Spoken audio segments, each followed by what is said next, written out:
तो स्टूडेंट्स आज हम लोग करेंगे मरीन इंश्योरेंस। पिछली क्लास में हमने लाइफ इंश्योरेंस कर लिया है और फायर इंश्योरेंस कर लिया है। तो देखिए जैसे कि नाम है मरीन इंश्योरेंस, मतलब जहाज के लिए, पानी की जो जहाज होती है उसके लिए कराया जाता है ये। ठीक है, तो बेसिकली मरीन इंश्योरेंस क्या है? It is a contract whereby the insurer agree to identify the owner of a ship और a cargo against risks which are incidental to marine adventure in consideration of a premium। आसान शब्दों में अगर कहा जाए तो ये एक ऐसा कॉन्ट्रैक्ट है जिसमें जो कंपनी है जिसने इंश्योरेंस कर रही है, जो वो गारंटी लेती है कि जो भी जहाज का नुकसान होगा, चाहे एक्सीडेंट के थ्रू, ठीक है, या जब रास्ते में जा रहे होंगे तो उसके थ्रू कोई भी नुकसान होगा, तो वो नुकसान वो भरेंगे और उसके बदले वो थोड़ा सा उसका प्रीमियम लेते हैं, जैसे कि और इंश्योरेंस कंपनियां लेती हैं। ठीक है, तो उसका प्रीमियम लेते हैं और जो भी नुकसान होगा रास्ते में, जैसे समुद्र का जैसे नाव का डूब जाना, शिप मान लो डूब गई, या जर्नी के समय कुछ डैमेज हो गया, तूफान से पूरा टूट फूट हो गई, या सामान जा रहा था वो खराब हो गया, तो जिस चीज का इंश्योरेंस कराया होगा उसका क्लेम उसको मिल जाएगा। आ गया समझ में? सर ये शिप सर का पर होता है, रखे गुड्स का। देखो आपको अलग अलग इंश्योरेंस होता है, आप कार्गो का भी करा सकते हो, ठीक है, और शिप का भी करा सकते हो। तो जैसा आपने कराया होगा इंश्योरेंस उसी का मिलेगा। जैसे मान लो आपने जहाज का कराया है तो जहाज में डैमेज होगा तभी मिलेगा, और अगर आपने सामान का कराया है तो सामान में डैमेज होगा तभी मिलेगा। तो अभी हम पढ़ेंगे उसमें अलग अलग तरह के इंश्योरेंस होते हैं। जैसे देखिए यहाँ पे, it covers a variety of risk. ये कई तरह के रिस्क को कवर करती है, जैसे कि सिंकिंग मतलब डूब जाना, बर्निंग आग लगने का अलग से होता है, स्पॉइलेज ऑफ कार्गो, मान लो कोई सामान जा रहा है और उसमें स्पॉइलेज हो गया, जैसे कई बार होता है कि आप महंगे सामान लेके जा रहे हो और पूरा सड़ गया हो, तो तब भी इंश्योरेंस उसका मिल जाता है। वेट लॉस, रास्ते में जाते समय कोई चोरी हो गई, उसका भी इंश्योरेंस अलग से होता है। तो डिपेंड करता है कि आपने किस सब्जेक्ट का इंश्योरेंस कराया है। अगर आप पूरी जहाज का कराती हो तो जहाज के अंदर का सामान, जहाज सबका इंश्योरेंस होगा। अगर आप खाली सामान का कराती हो तो सामान का इंश्योरेंस होगा। वैसे जनरली जहाज का पूरे साल का इंश्योरेंस पहले ही करा लेती है कंपनी। सामान का, कार्गो का, इनका इंश्योरेंस होता है। कई बार तो ऐसा भी होता है कि 4 दिन लगने वाले हैं तो 4 दिन का अलग से इंश्योरेंस होता है कि यात्रा के दौरान अगर कोई भी इवेंट हो जाता है तो इंश्योरेंस कंपनी पैसे देगी। और यात्रा जिस दिन खत्म हो जाएगी, जैसे ही वो अपने डेस्टिनेशन पे पहुंच जाएगी, उसके बाद अगर उसमें कुछ भी डैमेज होता है तो इंश्योरेंस कंपनी की कोई जिम्मेवारी नहीं। तो इस तरह का भी इंश्योरेंस होता है। ठीक है, यस सर। तो आई होप समझ में आ गया होगा जो आपके दिमाग में डाउट था, कि मरीन इंश्योरेंस एक ऐसा इंश्योरेंस है जो तरह तरह के रिस्क को कवर करता है। डूबने से संबंधित, आग लगने से संबंधित, स्पॉइलेज से संबंधित, यात्रा करते समय कोई डैमेज होता है उससे संबंधित, चोरी से रिलेटेड, हर चीज से रिलेटेड इसका इंश्योरेंस अलग अलग हो सकता है। सामान का भी हो सकता है, जहाज का भी हो सकता है। अब देखिए इसमें आपके दिमाग में ये आएगा कि सर कौन कौन से इंश्योरेंस है। तो सबसे पहले एक आता है फ्रेट इंश्योरेंस। अगर आप देखेंगे फ्राइट इंश्योरेंस जो है, it covers the risk of loss of freight by shipping companies in the event of loss और डिस्ट्रक्शन ऑफ गुड्स। इसमें क्या होता है, मान लो सामान जल गया, सॉरी जल गया बोल रहा हूँ, सामान डैमेज हो गया, सपोज करो जहाज डिसबैलेंस हो गई और पूरा सामान गिर गया समुद्र में, जैसे कि आप देख रहे हो, तो फ्रेट के का इंश्योरेंस होता है। इसमें सामान खराब होगा तो जितने का भी सामान होगा उसका पूरा भरपाई इंश्योरेंस कंपनी करेगी।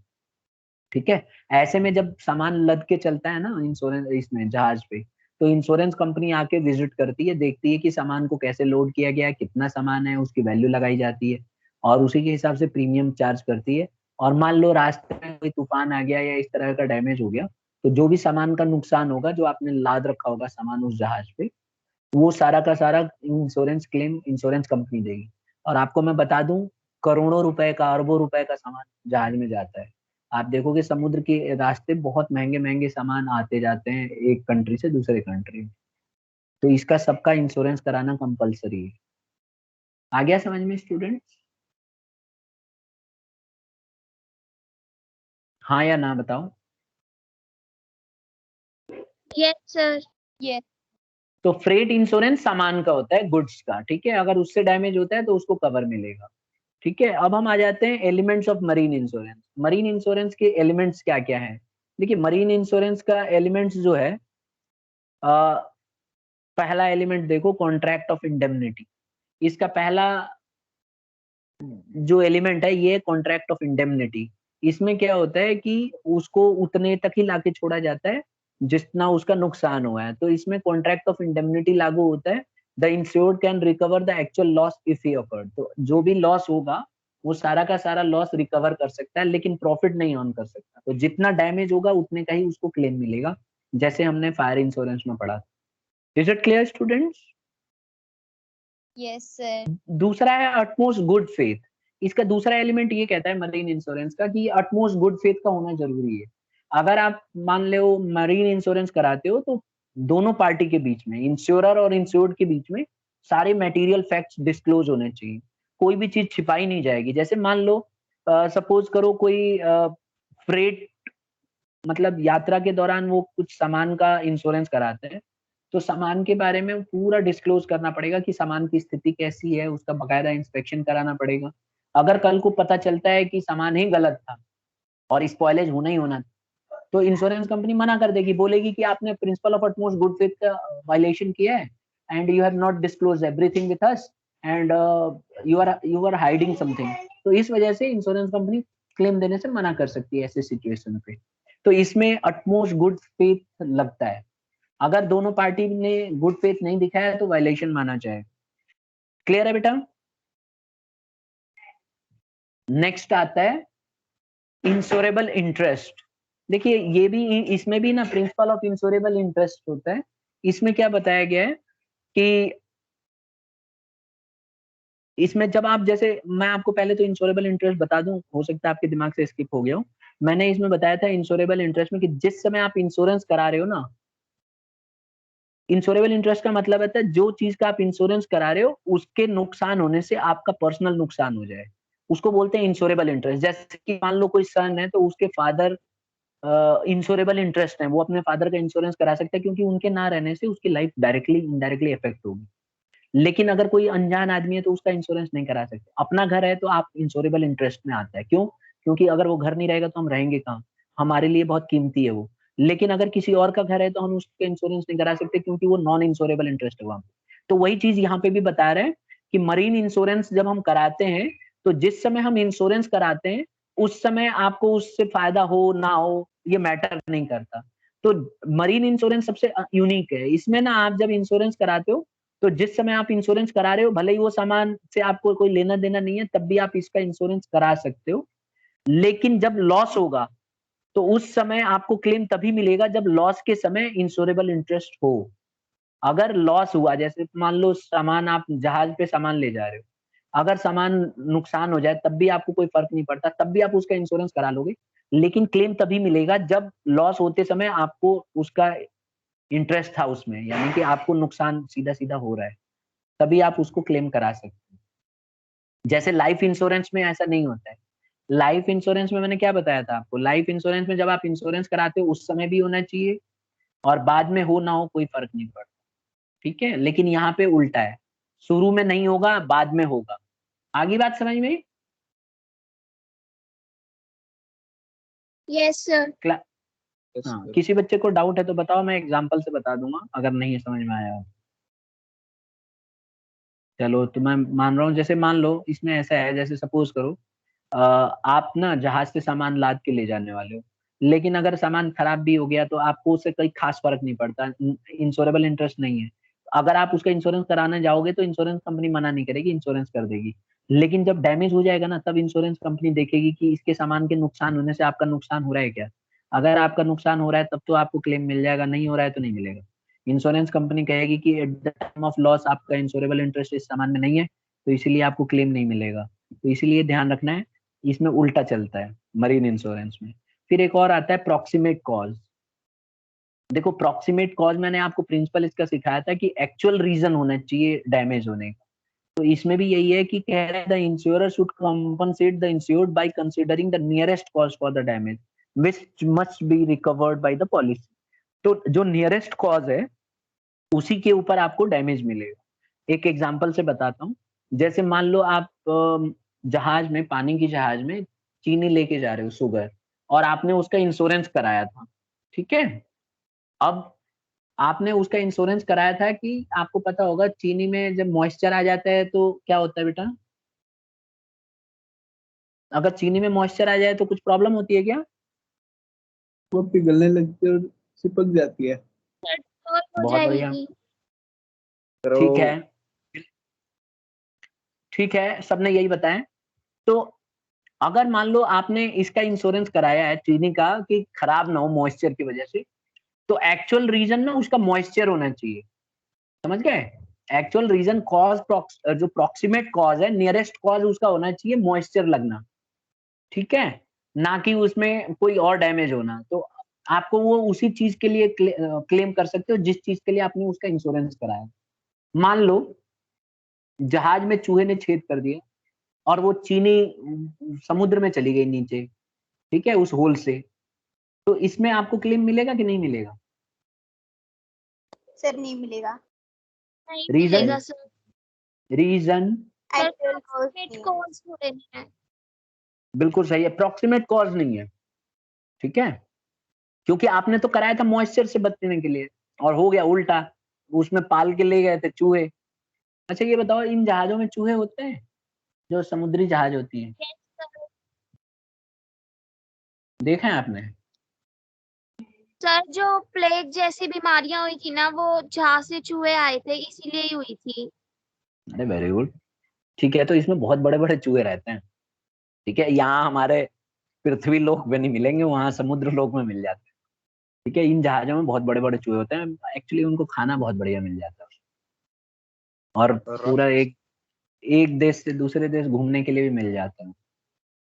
ठीक है, तो कई लोगों को लग रहा होगा कि सर इस बोट में तो कहाँ से रहेंगे चूहे, मर जाएंगे वो तो। बट ये बोट बेटा इतनी छोटी नहीं होती है जितनी आपको दिख रही है, बहुत लंबी लंबी बोट्स होती हैं समुद्र में। ठीक है, मतलब आप ये मान के चलिए पूरा एक शहर भर का खाना आ जाता है एक ही बार, इतनी बड़ी बड़ी होती है। तो उसमें कई बार देखा गया है कि चूहे डैमेज कर देते हैं, तो आपको अपनी तरफ से प्रिकॉशन रखना होता है। प्रॉक्सिमेट कॉज का होना जरूरी है। ठीक है, तो हमने कर लिया यहाँ तक। अब किसी बच्चे को बताओ मरीन इंश्योरेंस में कोई डाउट है तो? नहीं? सर सर इंश्योरेबल इंटरेस्ट होने या ना होने से इंश्योरेंस कंपनी को क्या फर्क पड़ता है? देखो फर्क पड़ता है ना, जैसे मान लो मुझे किसी पे इंश्योरेबल इंटरेस्ट नहीं है, मैं पहले लाइफ इंश्योरेंस का एग्जांपल देता हूँ। मान लो मुझे किसी का लाइफ इंश्योरेंस में क्या होता है कि मैंने आपको बताया था कि जब हम इंश्योरेंस लेते हैं तो उस समय इंश्योरेबल इंटरेस्ट होना चाहिए जिस समय हम इंश्योरेंस ले रहे हैं।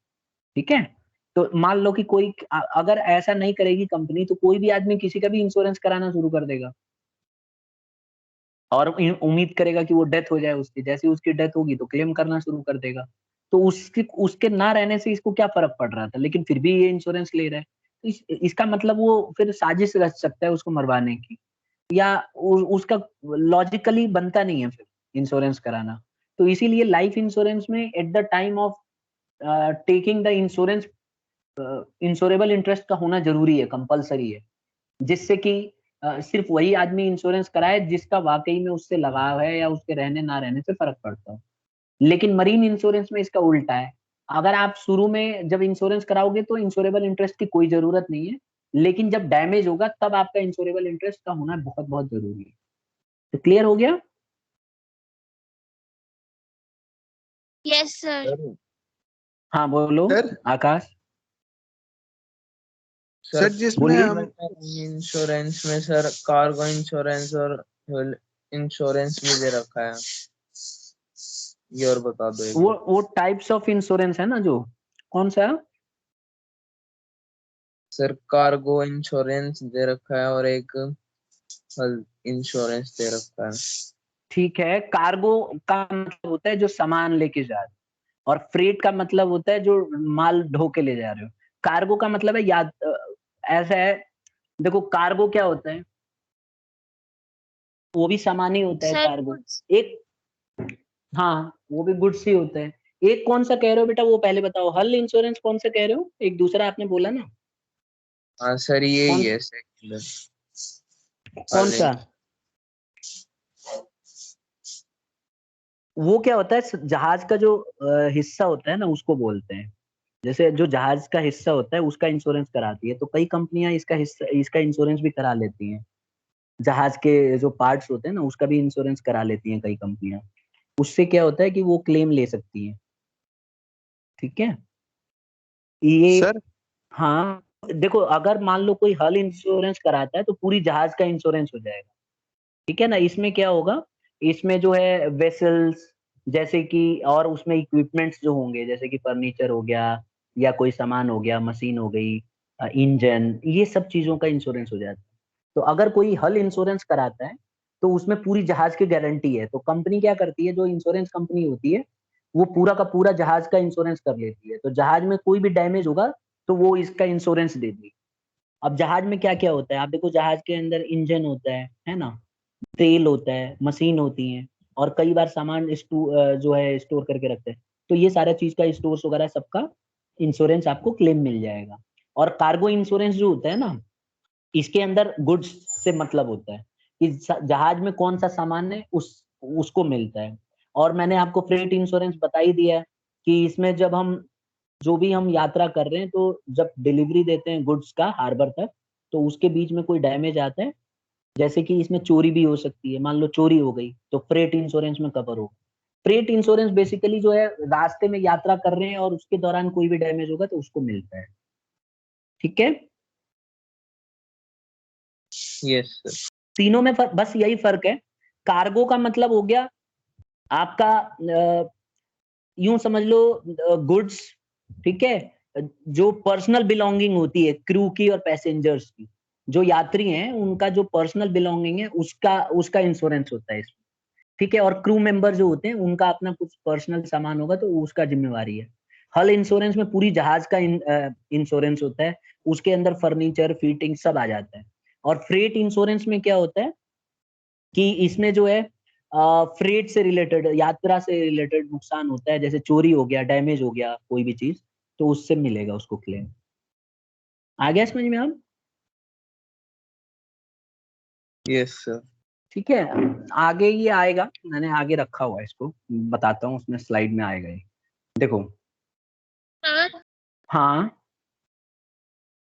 सर अगर किसी क्रू मेंबर ने अपना वो लाइफ इंश्योरेंस भी करा रखा है और जो फ्रेट इंश्योरेंस है वो भी करा रखा है, तो बाय चांस की डेथ हो जाती है तो दोनों मिलेंगे उसे? देखो, लाइफ इंश्योरेंस कराया है तो लाइफ का तो इंश्योरेंस उसने अलग से कराया होगा, तो लाइफ के बदले तो उसको क्लेम मिलेगा ही। और फ्रेट इंश्योरेंस में उसने अपने सामान का कराया तो उसके सामान का क्लेम इंश्योरेंस कंपनी देगी, जो मरीन इंश्योरेंस है। सर अब अभी फ्रेट में बता रहे थे कि जो क्रू मेंबर्स होते हैं उनका भी इंश्योरेंस होता है उसमें।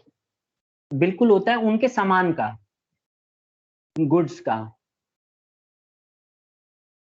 Yes sir. ठीक है।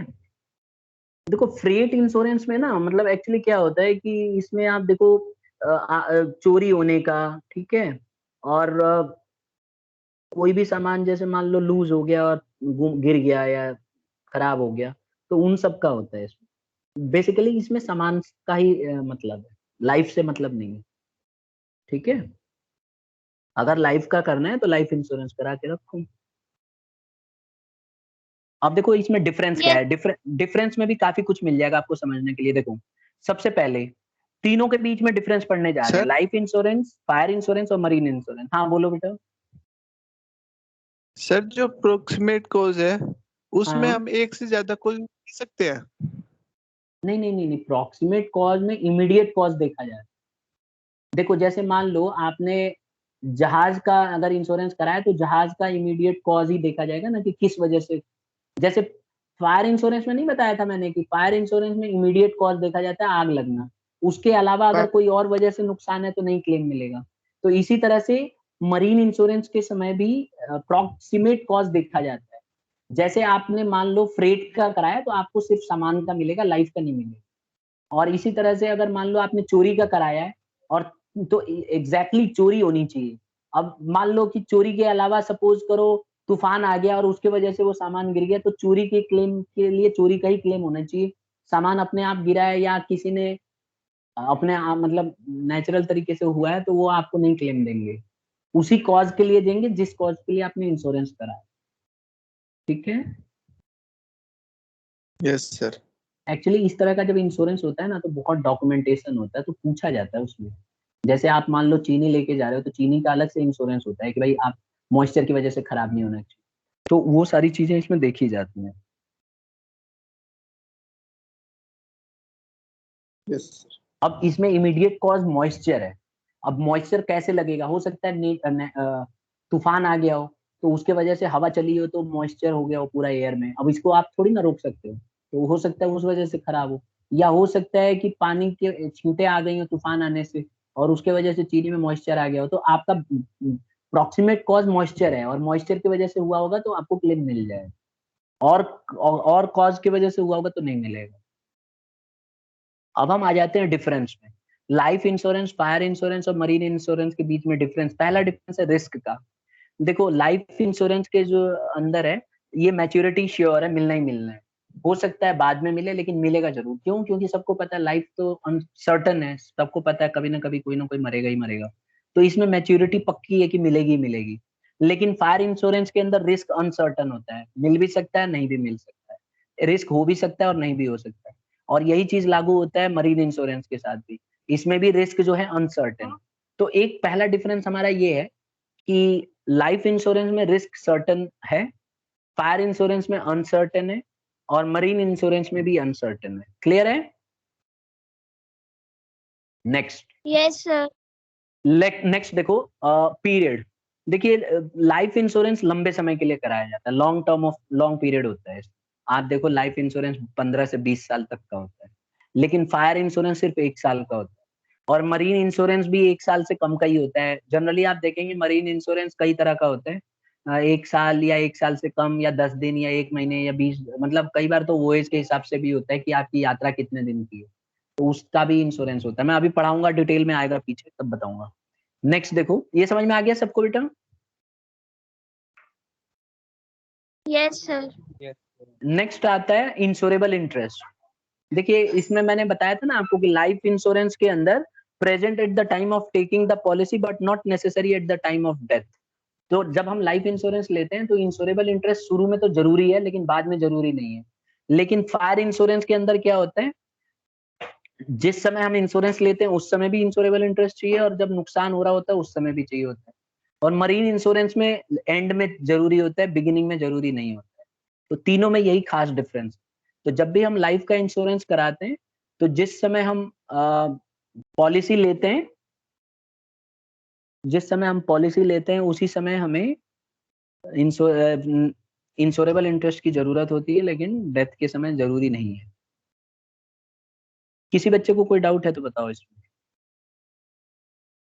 No sir. सर हाँ बोलो। जो लाइफ इंश्योरेंस रहता है वो एक जैसे ये है, जैसे 60 साल के बाद एक ये लोग का ही होगा सर, ये फिक्स होता है इतने इयर्स के बाद का ही देखो होगा ऐसा होता है लाइफ। ना, देखो क्या होता है, इंश्योरेंस कंपनी अपने आप क्यों अपने पैरों पे कुल्हाड़ी मारेगी, तो इसीलिए अक्सर देखा गया है कि जो लाइफ इंश्योरेंस होता है ये, ज्यादातर कंपनियां 55 ईयर के बाद इंश्योरेंस नहीं करती, क्योंकि वैसे भी 55 ईयर के बाद थ्रेट हो जाता है लाइफ के लिए, तो इसीलिए इंश्योरेंस कंपनी अवॉइड करती हैं। तो अगर कोई बहुत ज्यादा एजेड पर्सन है और लाइफ इंश्योरेंस कराने जाएगा तो उसको इंश्योरेंस कंपनी मना कर देगी। ठीक है, सर आया समझ छोटे में? करवा हाँ सकते बोलो। हैं क्या? छोटे बच्चों को। हाँ लाइफ इंश्योरेंस ज्यादातर जितनी कम एज होगी उतना ही ठीक है, ज्यादा एज होने के बाद इंश्योरेंस नहीं होता। लाइफ इंश्योरेंस इंश्योरेंस कंपनी के ऊपर है, मना कर देती है, क्योंकि उसको उसमें नुकसान दिख रहा होता है ज्यादा। एक और है बेटा प्रीमियम। अगर देखो लाइफ इंश्योरेंस में ना premium is paid is returned. Life insurance जब कराते हैं तो जो भी हमने प्रीमियम दिया होता है कई बार प्रीमियम मिल जाता है। अगर सब किसी पर्सन की डेथ नहीं हुई तो उसको प्रीमियम का पैसा पूरा मिल जाता है, बोनस के साथ या कभी कभी बिना बोनस के भी मिल जाता है, लेकिन मिलता जरूर है। लेकिन फायर इंश्योरेंस में ऐसा नहीं होता, मैंने कल ही बता दिया था आपको कि फायर इंश्योरेंस किसी ने अगर कराया है तो उसको जैसे ही 1 साल पूरे होंगे उसके पैसे डूब जाएंगे, अगर डैमेज नहीं हुआ तो फिर उसको अगले साल नया इंश्योरेंस प्रीमियम लेना पड़ेगा। और मरीन इंश्योरेंस में भी यही होता है, पैसे लौटाया नहीं जाते। जैसे मान लो जहाज कोई जा रही है और आपने हल इंश्योरेंस कराया पूरे जहाज का, तो पूरा पैसा आपका डूबेगा, आपको अलग से पैसे उसके मिलेंगे नहीं। ठीक है, लाइफ इंश्योरेंस में मिल जाता है। फिर आता है पेमेंट ऑफ प्रीमियम। देखो लाइफ इंश्योरेंस की जो प्रीमियम होती है ना, मंथली भी हो सकती है, क्वार्टरली भी हो सकती है, हाफ ईयरली भी हो सकती है और ईयरली भी हो सकती है।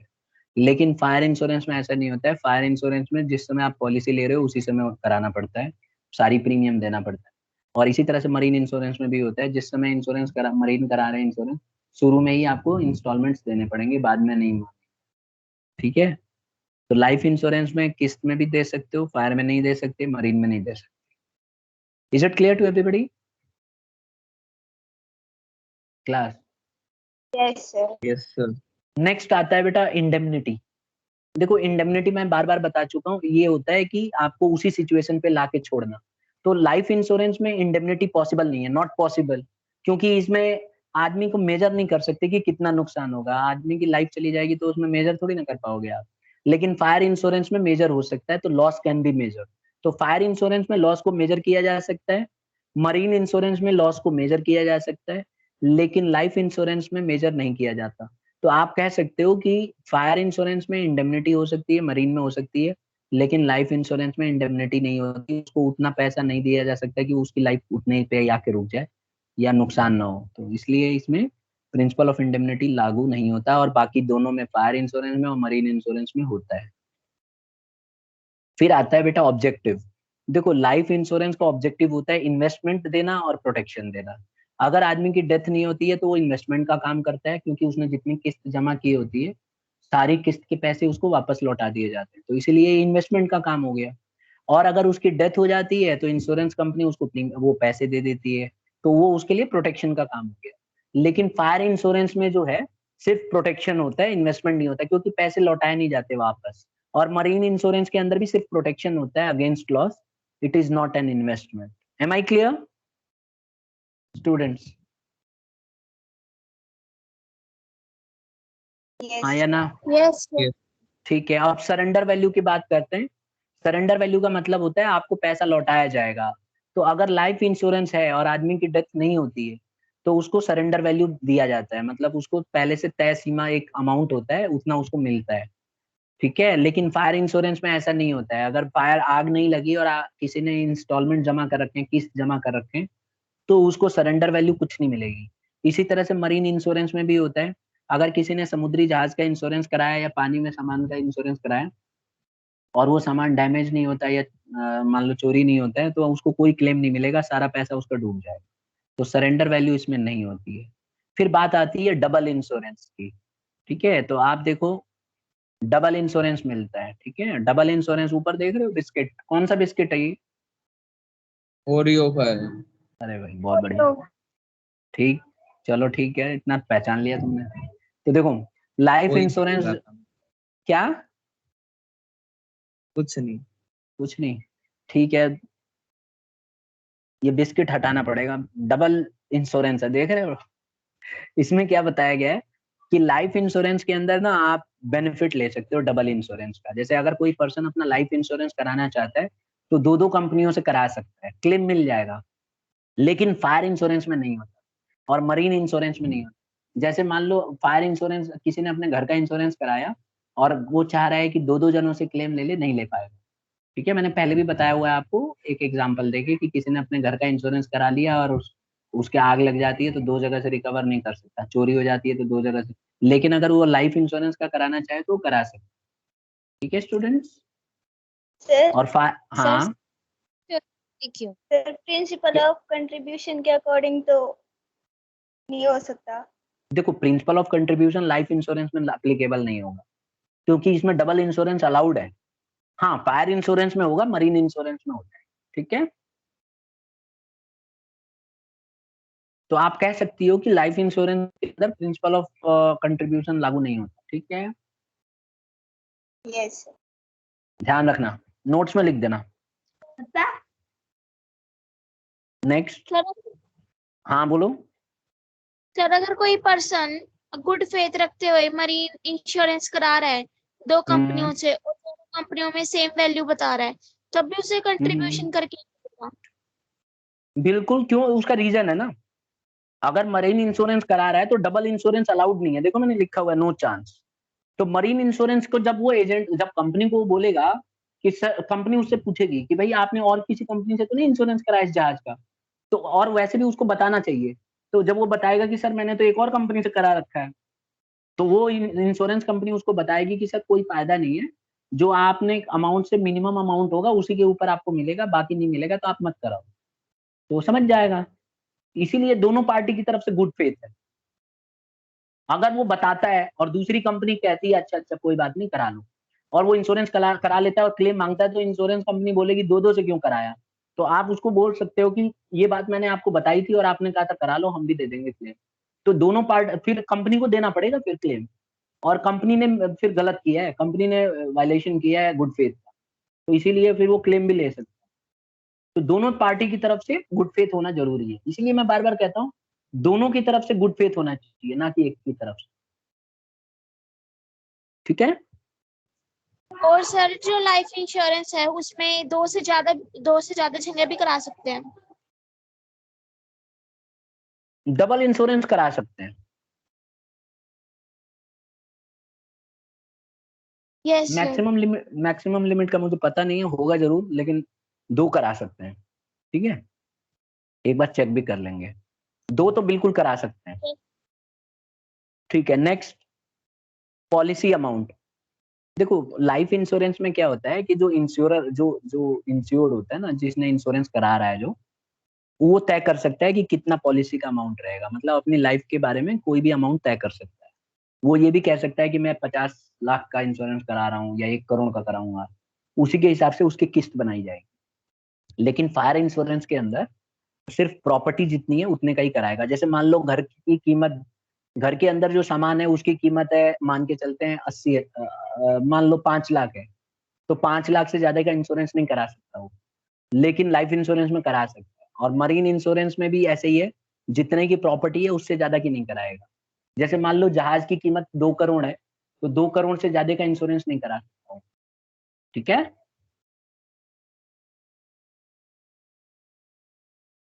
Yes sir. आगे, ठीक है, आगे बढ़ जाते हैं।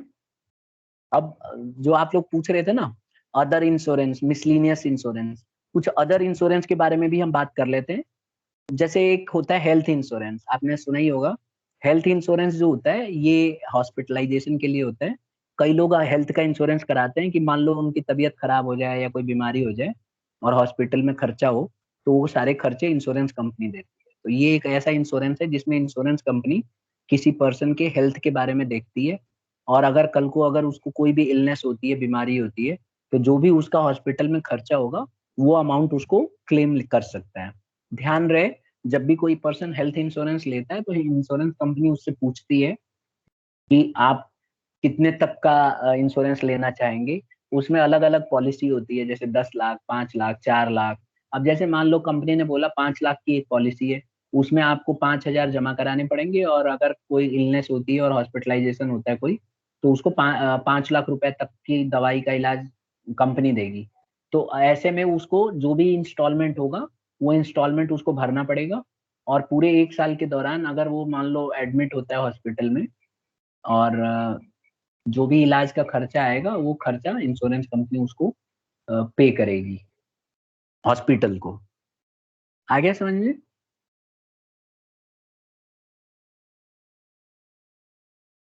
Students, yes Yes. Sir. Next आता है बेटा मोटर व्हीकल इंश्योरेंस। ये भी आपने देखा ही होगा, मोटर व्हीकल इंश्योरेंस, ये देख रहे हो, इसमें एक एक्सीडेंट हो गया मोटर व्हीकल का, तो इसका इंश्योरेंस में होता है protection against the loss to vehicle, passenger और थर्ड पार्टी। तो इसमें इंश्योरेंस इसी के हिसाब से कराया जाता है कि जो भी आपके व्हीकल में नुकसान होगा उसका इंश्योरेंस मिलेगा, जो चला रहा है उसका मिलेगा, और थर्ड पार्टी जो सामने वाली पार्टी है उसका भी मिलेगा। तो आप क्लेम कर सकते हो अगर आपने इंश्योरेंस करा रखा है व्हीकल का। आगे बढ़े। Yes sir. नेक्स्ट आता है बर्गलरी इंश्योरेंस। इसमें चोरी का इंश्योरेंस होता है। कईयों को डर रहता है ना कि घर में चोरी हो जाएगी, तो वो ये वाला इंश्योरेंस करवा सकते हैं। ठीक है, इसमें क्या होता है कि इंश्योरेंस कंपनी आपको घर का एक बार इंस्पेक्शन करती है, पूछती है कि कितने का सामान है, क्या है क्या नहीं है, और उसके बाद आप उतने का इंश्योरेंस करवा सकते हो। इसमें क्या खास बात होती है कि जो भी आपने घर में सामान रखा हुआ है सेफ में और लॉकर वगैरह में, अगर उसमें से चोरी हो जाती है तो इंश्योरेंस कंपनी आपको क्लेम देगी। ठीक है, यस सर। बहुत कम लोग कराते हैं। किसी ने करा रखा है, किसी बच्चे ने? बहुत कम चांस है, लेकिन बस याद रखना करा सकते हैं, ठीक है। बर्गलरी इंश्योरेंस, ये चोरी चकारी के लिए होता है, जिसका घर, जिसको लग रहा है कि भाई घर में चोरी हो सकती है, आसपास चोर भरे पड़े हैं, तो वो बच्चा इस इंश्योरेंस को करवा सकता है। इसमें इंश्योरेंस कंपनी वाले विजिट करते हैं, सामान देखते हैं। मान लो 10 लाख का सामान है घर में, तो उसी के हिसाब से 2-3 हजार की किस्त बना देंगे और इंश्योरेंस कर देंगे। और अगर वाकई में चोरी हो जाती है तो ऑब्वियसली आस पड़ोस में बताएंगे, आप एफआईआर करवाएंगे। चोर आएगा तो ऐसे तो ले नहीं जाएगा, ताला वाला तोड़ ताड़ के जाएगा, ये थोड़ी ना है कि गेट के सामने रखा हुआ है लेके चला जाए और क्लेम कर दो आप। तो उसमें पूरा इंक्वायरी होगी और उसके बाद क्लेम मिल जाएगा।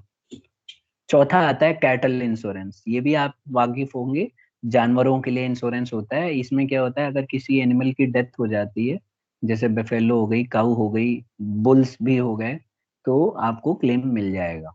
ठीक है, आपने देखा होगा कईयों ने आजकल कान पे वो लगा के रखते हैं, देखा है किसी बच्चे ने गाय के कान पे लगा हुआ एक वो, यस सर। वो कैटल इंश्योरेंस है बेटा वो, ठीक है। उसमें एक नंबर होता है, वो इंश्योरेंस होता है 1 साल के लिए, जैसे भी है, जब तक वो उसकी, अगर उसकी डेथ हो जाएगी, तो जैसे मान लो किसी ने भैंस में लगा रखा है वो वाला इंश्योरेंस, तो अगर भैंस की डेथ हो रियल जाती, कलर को। हाँ हाँ हाँ, तो वो क्लेम कर सकता है। ठीक है, आ गया समझ ये में? सर ठीक है, आगे बढ़े। नंबर नहीं हाँ बोलो। रहते उसमें ऊपर और नीचे। हाँ, कान में छेद करके लगा देते हैं वो। Yes sir. अरे आजकल हमारी भैंस भी तो बहुत, तीन हाँ चार आजकल भैंसों में तो बहुत महंगे महंगे आ रहे हैं ना, एक भैंस का रेट ही आजकल 80 हजार, 90 हजार, 1 लाख तक है। तो इनका इंश्योरेंस होना एक जरूरी लाख है। से ऊपर की आती है। बिल्कुल सही कह रहे हो। नेक्स्ट आ जाते हैं हम लोग क्रॉप इंश्योरेंस। ये भी आपने सुना होगा, फार्मर्स को सपोर्ट करने के लिए इंश्योरेंस दिया जाता है। इसमें क्या होता है कि कंपनी आपके ना खेत को विजिट करती है और देखती है कि फसल किस तरह की हुई है, और उसके बाद वो इंश्योरेंस कर देती है। अगर कल को मान लो बाढ़ आ जाती है, डैमेज हो जाता है खेत में, तो इंश्योरेंस कंपनी आपको जो भी उसने अमाउंट लगाया होगा कि इतने का अनाज हो जाएगा अंदाजे से, उतना पैसा आपको पूरा क्लेम के तौर पे दे देती है। इसमें बहुत कम अमाउंट आपको पे करना पड़ता है, अगर रिस्क नहीं लेना चाहते हो तो ये काम भी कर सकते हो। आ गया समझ में? Yes sir. यस। ठीक है, अब एक और आता है स्पोर्ट्स इंश्योरेंस। देखो ये जो इंश्योरेंस है स्पोर्ट्स प्लेयर के लिए होता है। जनरली आप देखोगे स्पोर्ट्समैन जो होते हैं, जो इस तरह के बाइक में स्टंट करते हैं, या आपने देखा होगा ना रेसिंग करते हैं, तो इसमें बहुत रिस्क रहता है।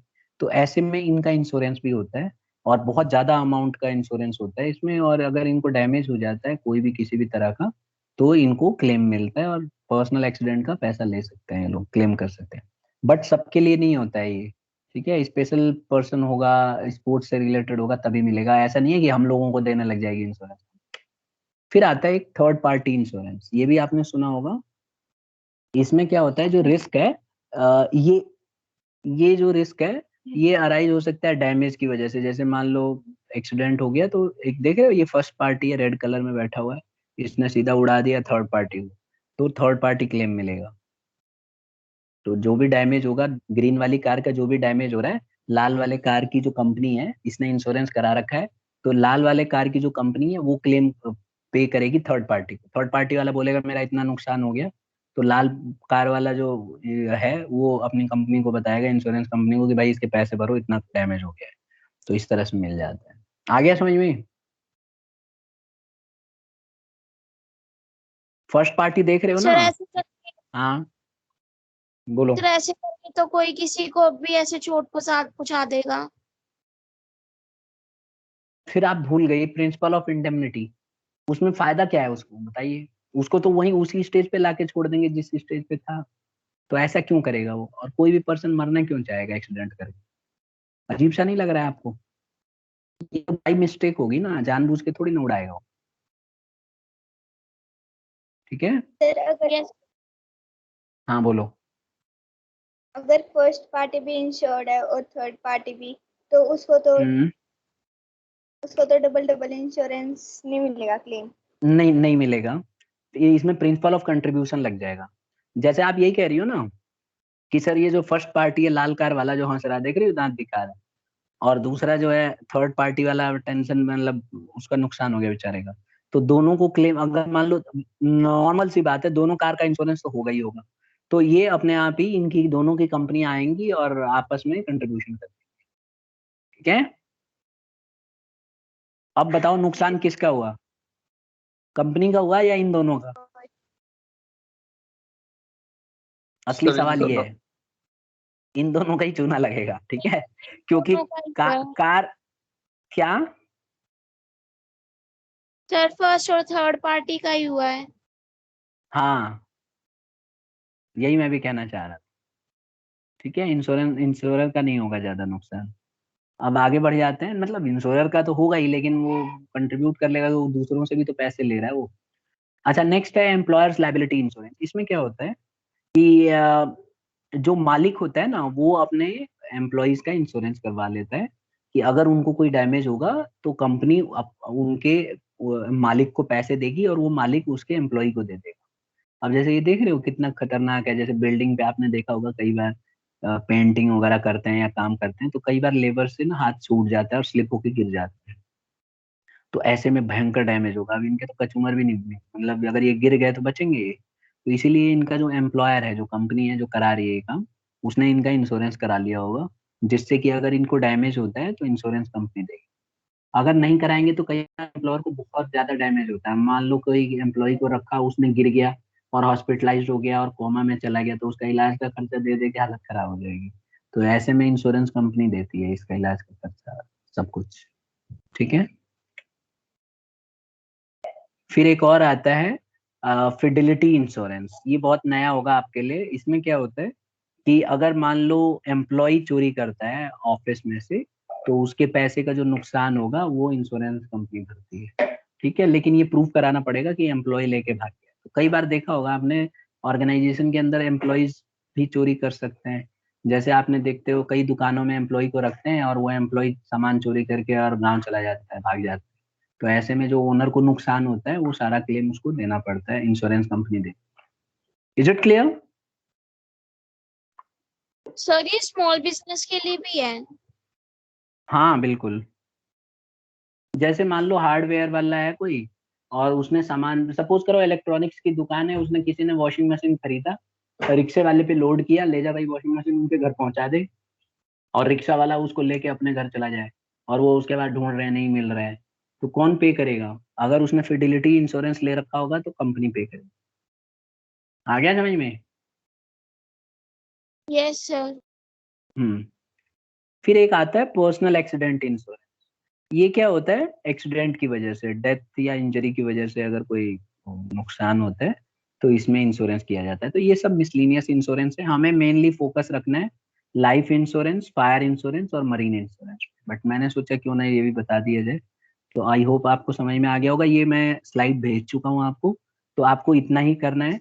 अब ये जो देख रहे हो ना आप, कम्युनिकेशन सर्विसेज, ये इस साल हमारे टॉपिक में नहीं है, डिलीट हो गया है। ठीक है, पहले था, अभी कोरोना की वजह से इसको डिलीट कर दिया है, तो ये हमें नहीं करना है, ध्यान रखना। तो बस आपको इतना ही करना है, ये सारा जो है कभी टाइम मिलेगा तो हम डिस्कस कर सकते हैं समझने के लिए, लेकिन एग्जाम में नहीं आएगा। तो आज इतना ही करते हैं स्टूडेंट्स। ठीक है, सर और आप इसके नोट्स बना लेना। हाँ बोलो।